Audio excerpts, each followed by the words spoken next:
छत्तीसगढ़ के नक्सल प्रभावित सुकमा जिले में पुलिस और नक्सलियों के बीच मुठभेड़ की खबर आ रही है।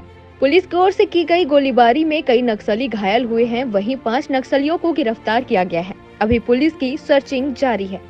सर, जो मुठभेड़ हुई उसके बारे में जानकारी सर। जी, आज दिनांक 23 मार्च 2023 को समय लगभग 11 बजे पोता लेंड्रा के जंगलों में एक मुठभेड़ हुई। दरअसल सुकमा पुलिस को सूचना प्राप्त हुई थी कि नक्सली की कोंटा एरिया कमेटी की टीम को एर्राबोर NH-30 के आसपास कोई बड़ी घटना को अंजाम देने के लिए एक प्लान कर रही है और आके वहाँ हमला करने वाली है। उसके काउंटर में हम लोगों ने DRG की टीमें और थाना का बल निकाला था। ये कोंटा थाने से TI शिवानंद और TI एर्राबोर दोनों के अंतर्गत टीमें गई थी।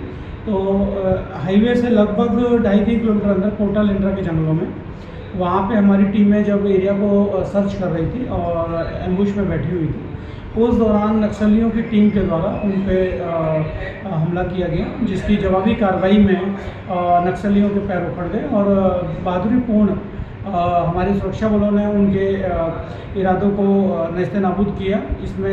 इस अभियान में कुल 5 नक्सली जो है हम लोग गिरफ्तार करने में कामयाब हुए हैं। 4 से 5 नक्सलियों को घायल होने की संभावना है, जिनको लेकर उनके साथी जंगल की ओर भागे। पूरे इलाके में सर्चिंग और कॉर्डन की एक्टिविटी की जा रही है। पहले 4 नक्सली गिरफ्तार हुए थे, 5वां नक्सली उसी कॉर्डन में गिरफ्तार हुआ है और हमें पूरी उम्मीद है कि बाकी बची नक्सलियों की टीम भी हमारे चंगुल में आ जाएगी। मैं आपके माध्यम से सभी नक्सल संगठन के लोगों को अपील करना चाहता हूँ कि आप नक्सलवाद का रास्ता छोड़ के मुख्य धारा से जुड़ें और अपनी सुरक्षा बलों को इसके लिए सफल अभियान के लिए बधाई देना चाहता हूँ।